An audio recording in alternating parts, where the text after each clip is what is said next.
This week, David and I are in the Škoda Kodiaq RS.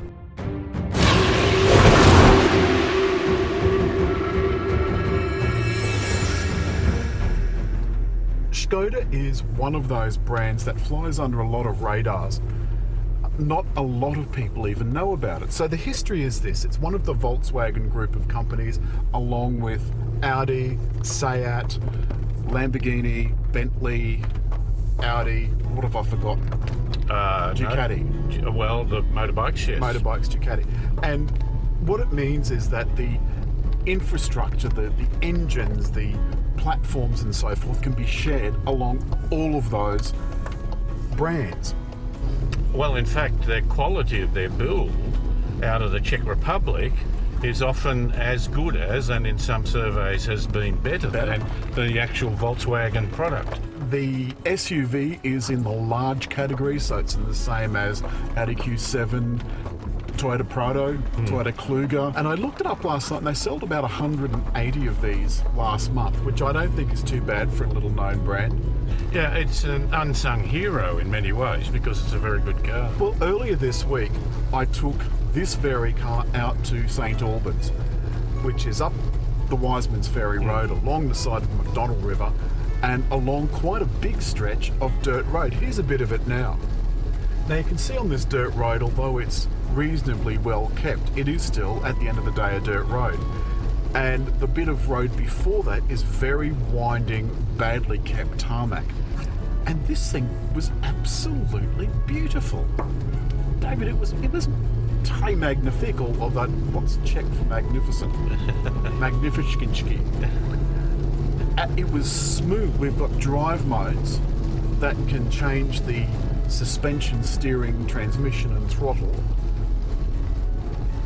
to whatever you want. You might want brisk transmission, you might want nice soft suspension. I like a soft suspension. What about you? I prefer, certainly for touring, the softer suspension. Well, say for touring, you can put it in comfort mode.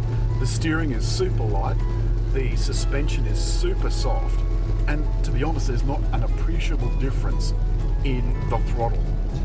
There's a sort of a bimodal exhaust which works even with the sports mode that's in the DSG. 7-speed DSG, by the way, which is a wet clutch one. This car has a bunch, and when I say bunch, I mean there's technology in this that I haven't actually seen in any other car, no matter the price. There's little bits of plastic that pop out of the door when you open it so that your car door doesn't hit another car. The rear door has a kick to open and close function. By and large, it is absolutely brilliant. You just have to know where to kick, which is around the middle. Headlights. Can we talk about headlights? So wherever the oncoming vehicle is, or person or whatever, they're in a pool of dimmer light. So there's still lots of light, but they're in a pool of dimmer light than that around it. And what that means is that you're never actually on high beam or off high beam. And there's 14 cells in each side. It's just brilliant. The other thing is, and this is an option, we've got this sunroof. I'm not going to close it now, but here's some footage of me closing it and opening it. It's an option. There are almost no options on this car. I like it as an option because I'm not a great fan. It doesn't suit me well to have a sunroof. Well, and it's probably a couple of $1,000. I think it's $1,900, and it weighs probably 100 kilos. So which affects the whole dynamics of the car, and also, of course, headroom. Now, I've got to say, this is still good. Excellent headroom. Your seat is heated, and it has power adjustment with 3 memory positions, as does this one. And the 2 in the back are heated. In the back as well. Yep. Now, as if that wasn't enough, behind that there's another row of seats. And a space to put the luggage cover. So now let's talk about the engine. It is a bisexual engine. Oh, sorry, bi-turbo engine. Bi-turbo engine, David. It's a bi-turbo. Somewhat Freudian, wasn't it? Yes, it was. Bi-turbo engine with a small and a large turbo on the same shaft. I said shaft. And what that allows the engine to do is to spin up and start to get power and torque from lower revs. Yes. Because the little turbo spins faster, but because it's on the same shaft as the bigger one, it takes the bigger one with it. 176 kilowatt at 4,000 revs, but 500 newton meters at 1750 maximum. It does build up nicely. Now, can we talk for a little bit about the interior? I think this looks absolutely smashing. Very good technology in terms of the digital display. Oh, now you like this active display, don't you? Oh, yeah. Virtual display, virtual cockpit, but it's a roughly 12-inch LCD screen in front of you, and you can have a lot of stuff displayed on it. Now, I went through that pretty solidly in the last VW that I had, so look at that VW for that. This has also got a 9.2-inch screen. Now, you'll notice at the bottom of that, hold on a sec, wait for a moment, the camera in the back, can you see this? It's all of the details hide, and if you've got that on navigation, the bar goes away completely. Fairly quick to respond. So I can go in, for example, and I can make changes here. I can put the navigation on. I can have the navigation on both screens as it is here, or I can have something else on that screen, something else on this screen. Down below, we've got a little bit of piano black with 2 of the 3 climate zones for the air conditioning. It's nicely set out, I think. Beautifully set out. And it's clear. And these symbols and that are clear. Yeah, in I some agree. cases, I have to squint, just to try to say, well, what's where. I think this sets out lovely. And importantly, we've got a sync button. There's nothing worse than someone getting in and they've had a fiddle with one of the zones, and you've got yours set on a balmy 18, but they've got it set on Sahara. That really irritates me. Now, below that, we've got the on-off controls for the start-stop, and also the automated parking. And I've found that absolutely brilliant. It's so easy to use. The car decides whether or not it's a 90 degree or parallel park, and it just does it. You've got to remember this Škoda is almost $66,000, around $72,000 on the road, and this has far more in it for less money than its competitors. So even if the other competitors had everything that this has got in it, they're still more expensive. And your point is, there's no long list of options. No, 3 options. Here's the list here. You've got metallic paint, the roof, and side steps, and that's it. I like the mood lighting along the side, which of course you can change the colour of. Probably can't see that in the camera.